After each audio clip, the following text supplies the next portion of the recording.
मैं हूं चंद्रमणि शर्मा और आपका स्वागत है हमारे YouTube चैनल एजुकेशन वर्ल्ड में। और आज मैं फिर से लेकर आया हूं 10वीं क्लास का ज्योग्राफी। तो शुरू करते हैं। तो दोस्तों, सबसे पहले मैं यहां पे कुछ स्मरणीय तथ्य है जो प्रथम पृथ्वी सम्मेलन का आयोजन 3 से 14 जून 1992 ईस्वी को ब्राजील के रियो डी जेनेरो शहर में किया गया, जिसमें दुनिया के विकसित एवं विकासशील देशों के लगभग 178 प्रतिनिधियों ने भाग लिया। और इस सम्मेलन में ग्लोबल वार्मिंग, वन संरक्षण, जैव विविधता कार्यक्रम 21 एवं रियो घोषणा पत्र पर समझौता किए। तो अब कार्यक्रम 21 अर्थात एजेंडा 21 क्या है?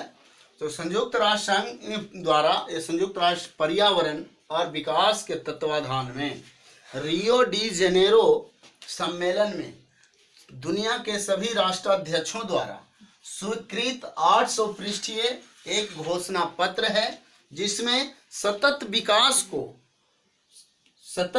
विकास को प्राप्त करने के लिए 21 कार्यक्रमों को स्वीकृत किया गया।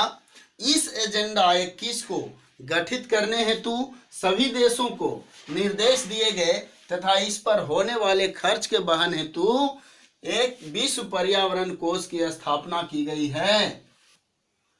तो बच्चों, अब द्वितीय पृथ्वी सम्मेलन के बारे में बात करते हैं। द्वितीय पृथ्वी सम्मेलन 23 से 27 जून 1997 को न्यूयॉर्क यानी अमेरिका में प्रथम सम्मेलन के मूल्यांकन के लिए 5 वर्ष बाद आयोजित हुआ। इसे +5 सम्मेलन भी कहा जाता है। अब मैं तृतीय पृथ्वी सम्मेलन की बात करता हूं। तो इस तृतीय पृथ्वी सम्मेलन का आयोजन 10 वर्ष बाद अर्थात प्रथम सम्मेलन के 10 वर्ष बाद यानी 26 अगस्त से 4 सितंबर 2002 में जोहान्सबर्ग दक्षिण अफ्रीका में आयोजित हुआ। इस सम्मेलन में पर्यावरण संबंधी 150 धाराओं पर विश्व स्तरीय सहमति तैयार करना था, पर इस सम्मेलन का कोई परिणाम नहीं निकल सका। और आपको एक चीज और मैं बतला देता हूं कि इस सम्मेलन अर्थात तृतीय पृथ्वी सम्मेलन में दुनिया के विभिन्न देशों से लगभग 2000 प्रतिनिधियों ने भाग लिया था। क्यों? अब मैं क्योटो सम्मेलन के बारे में बताता हूं।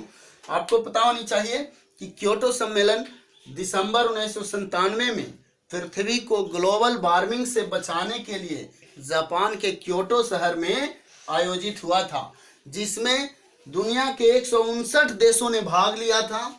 और इस सम्मेलन में 6 महत्वपूर्ण गैसों जैसे carbon dioxide, methane, nitrous oxide, hydrofluorocarbon, perfluorocarbon और सल्फर हेक्साक्लोराइड जैसे गैसों को ग्लोबल वार्मिंग के लिए जिम्मेवार मानते हुए इसके उपयोग में कटौती पर सहमति बनी। यूरोपीय संघ ग्रीन हाउस गैसों के उत्सर्जन में 8% तथा संयुक्त राज्य अमेरिका 7% एवं जापान 6% की कटौती पर सहमत हुए। इस क्योटो सम्मेलन को दोस्तों आप मॉन्ट्रियल समझौता 1987 का विस्तार भी मान सकते हैं। और साथ ही इस सम्मेलन को ग्रीन हाउस सम्मेलन अथवा विश्व पर्यावरण सम्मेलन के नाम से भी जाना जाता है। बच्चों, अब आपका ये पूरा चैप्टर समाप्त हो चुका है। तो जाते जाते मैं आपको अभ्यास के लिए कुछ प्रश्न यहाँ दे देता हूँ। ऑब्जेक्टिव टाइप क्वेश्चन है। यहाँ कोयला किस प्रकार का संसाधन है? यहाँ ऑप्शन आपको दे रखा हूँ, अनवीकरणीय अथवा जैव। दूसरा है सौर ऊर्जा कौन सा संसाधन है? मानवकृत अथवा पुनः पूर्ति हो। और तीसरा क्वेश्चन है तट रेखा से कितना किलोमीटर क्षेत्र सीमा अपवर्जक आर्थिक क्षेत्र कहलाता है? यहाँ ऑप्शन है 200 नॉटिकल मील और 250 नॉटिकल मील। और चौथा क्वेश्चन है समुद्री क्षेत्र में राजनीतिक सीमा की कितनी किलोमीटर क्षेत्र तक राष्ट्रीय संपदा निहित है? ऑप्शन है 15.5 किलोमीटर अथवा 19.2 किलोमीटर।